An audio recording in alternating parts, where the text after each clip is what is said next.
শুভ সকাল বন্ধুরা, Rupa's daily life story ব্লগে তোমাদের সবাইকে অনেক অনেক স্বাগত। আশা করি তোমরা সবাই ভালো আছো, আমিও ভালো আছি। তোমরা দেখে একটু অবাক হবে, প্রায় 2 বছর পর আবার নতুন করে ব্লগ।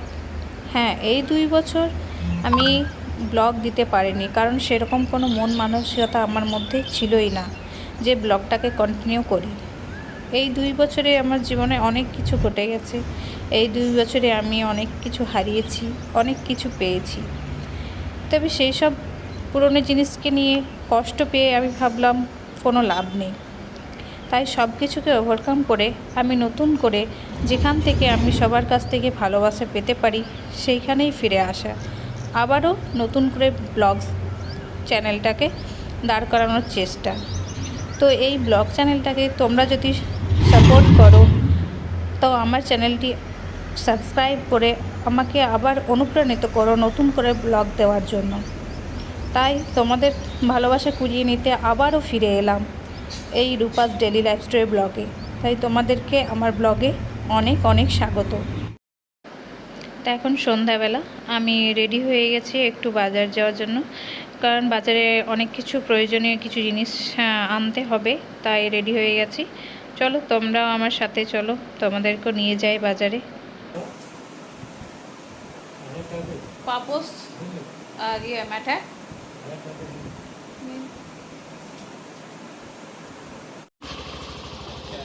দরজাটা খোল।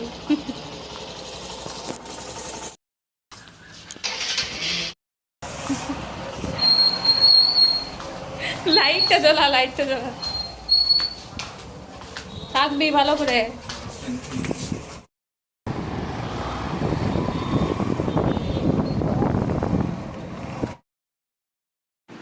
চলো তবে বেরিয়ে পড়লাম বাজার যাওয়ার উদ্দেশ্যে।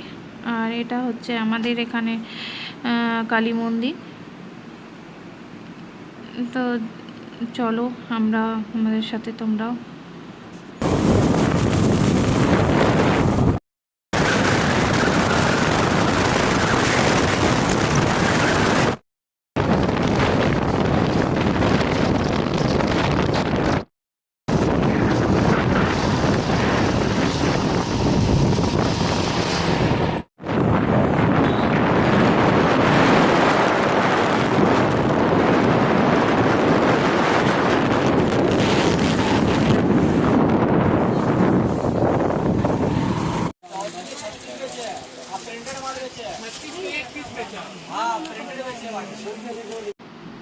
তো আমি চলে এসেছি বাজারে, আর এই দোকানটা হচ্ছে একটা হোলসেল মার্কেট।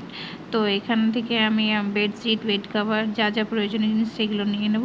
এখানে একটু কম দামে পাওয়া যায়। আর তারপরে আমার যে মাদুরের প্রয়োজন ছিল, সেই মাদুরের দোকানে এখানে এলাম, স্টেশনারি দোকানে। মাদুর, পাপোশ এসবগুলো একটু খারাপ হয়ে গিয়েছিলো, তাই মাদুরের প্রয়োজন ছিল। কারণ কি, আমাদের বাড়িতে মানে বিছানার ওপর মাদুর যদি ঢাকা না দিয়ে রোড সাইডে বাড়ি, তাই এত ধুলো হয়ে যায় যে মানে প্রত্যেক 2 দিন পর হয়তো বেডশিট কাচতে হবে। তো সেই বেডশিট যাতে না নোংরা হয়ে যায়, ধুলো না বসে, সেই জন্য সারাদিন মাদুর দিয়ে ঢেকে রেখে দিই।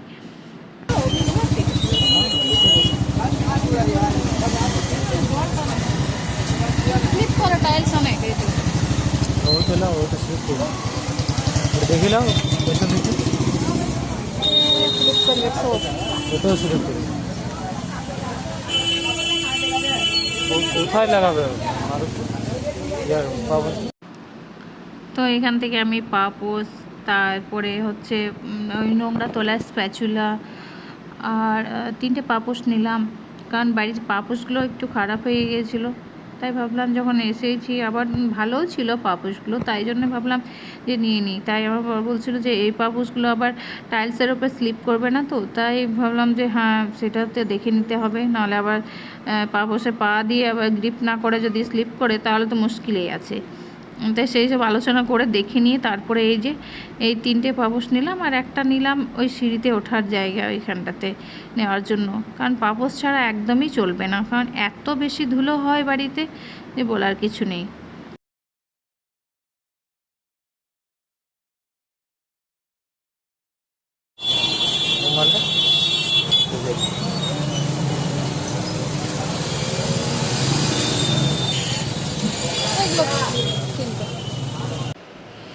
আর আমরা বাড়ির বেশিরভাগই টয়লেট্রি যেসব জিনিসগুলো লাগে, ব্রাশ ট্রাশ, তারপরে হচ্ছে মপ, ঝাড়ু, তা বালতি, মাদুর, পাপোশ, এই দোকান থেকেই বেশিরভাগ সময় আমরা কেনাকাটা করি। কারণ এই দোকানের জিনিসগুলো ভালোও থাকে, আর যেহেতু পরিচিত দোকান তাই মানে চেনা জানা হয়ে গিয়েছে, তাই যখনই বাজারে আসি। তো আমরা বাজার কমপ্লিট করে এই যে বাড়ি ফিরে চলে এসেছি। এখান থেকে আমাদের মাদুর, স্প্যাচুলা, আমাদের চাদর, তারপর যেসব কিনেছি সেগুলো ওই যে সব রাখা রয়েছে। চলো এইগুলো তোমাদেরকে একটু দেখিয়ে দিই। এই যে স্প্যাচুলা, নোংরা তোলা স্প্যাচুলা ভেঙে গিয়েছিলো আমার, আর সেটা তো খুবই প্রয়োজন।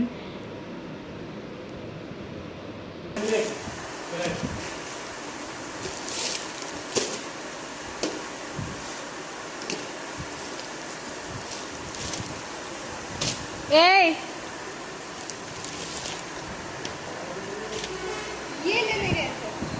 ওইগুলো হাতে রাখ। এই কোন কোন কোন কে কোন পা পোস্ট নেই বল, কে কোন পা পোস্টটা নেবে সেটা জিজ্ঞাসা করছি। এই যে সমস্ত পা পোস্টগুলো বের করে রাখলাম, কারণ আমার মেয়ে আর ছেলে দুজন মিলে সব পছন্দ করে ওরা পা পোস্ট নেবে নিজের রুমে, তাই ফেলে রেখে দিলাম। ওদের দুজনের নেওয়া হয়ে গেলে আমাদের যেটা পড়ে থাকবে বাকি সেটাই আমরা নেবো। আর এই যে ছেলেকে জিজ্ঞেস করছিলাম যে চাদরটার ভালো আছে কি না, ও বলছিল ব্ল্যাক কালারের চাদর। তা আমি বললাম ব্ল্যাক কালার, শুধু একেবারে ব্ল্যাক কালারের চাদর আমি পেলাম না, তাই এটা এনেছি, এটা নিবি কি না জিজ্ঞাসা করছিলাম। না নিলে তখন আমি তো ইউজ করবো। আর এটা মেয়ের রুমে দেওয়ার জন্য একটা চাদর দরকার ছিল। এইরকমই চাদর অনেকগুলো আছে, কিন্তু ভাবলাম একটা নতুন যখন যাচ্ছে ওর জন্য একটা নিয়ে নিই, ওর রুমের জন্য, তাই নেওয়া। তো সেই ওদেরকে দেখিয়ে দিচ্ছিলাম যে যার জিনিস। আর এইটা হচ্ছে আমার জিনিস, আমার বিছানায় পাতার জন্য। বাবা যা ধুলো হয়, আমার মাদুর ছাড়া চলে না, প্রচুর ধুলো বসে। রোড সাইডে বাড়ি হলে যা হয় আর কি। তো এটাই আমি খুলে দেখছিলাম যে বিছানার সাইজে ঠিকমতো হবে কি না।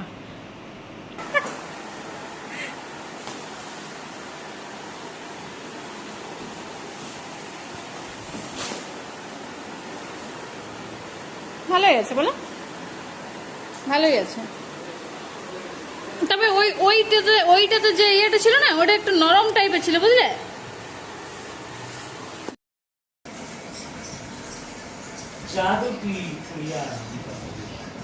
আমরা বাজার থেকে চিলি মোমো নিয়ে এসেছি। চিলি মোমো খাওয়ার জন্য মেয়ে একেবারে লাফাচ্ছে, দেখো বসে আছে, আর বাবা সার্ভ করতে বসেছে এখানে।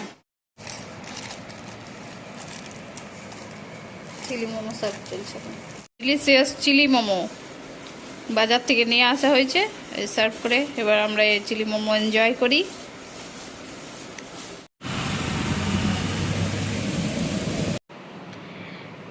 তো আমরা মোমো খেতে খেতে আবার কোথা থেকে এমন জোরে ঝড় বৃষ্টি শুরু হয়ে গেছে, তারপর আবার লোডশেডিং, কারেন্ট নেই, অন্ধকার, আর মানে কি বলার নেই, এত জোরে ঝড় এসেছে।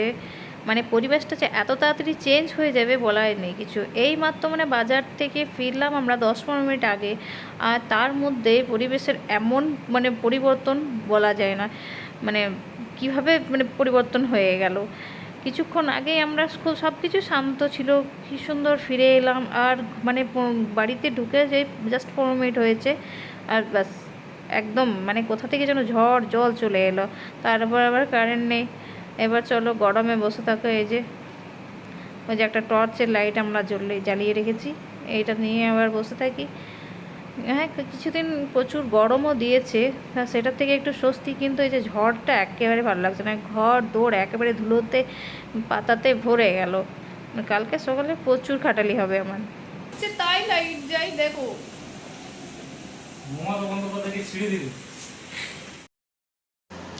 বাইরে যা ঝড় বৃষ্টি হচ্ছে, এতে তো মনে হচ্ছে না রাত্রে আর কারেন্ট আসবে। কারেন্ট না এলে আমাদের খাওয়ার জলের কলও বন্ধ। তো আর ব্লগটি কন্টিনিউ করছি না, আজ এই ব্লগটি এখানেই শেষ করছি।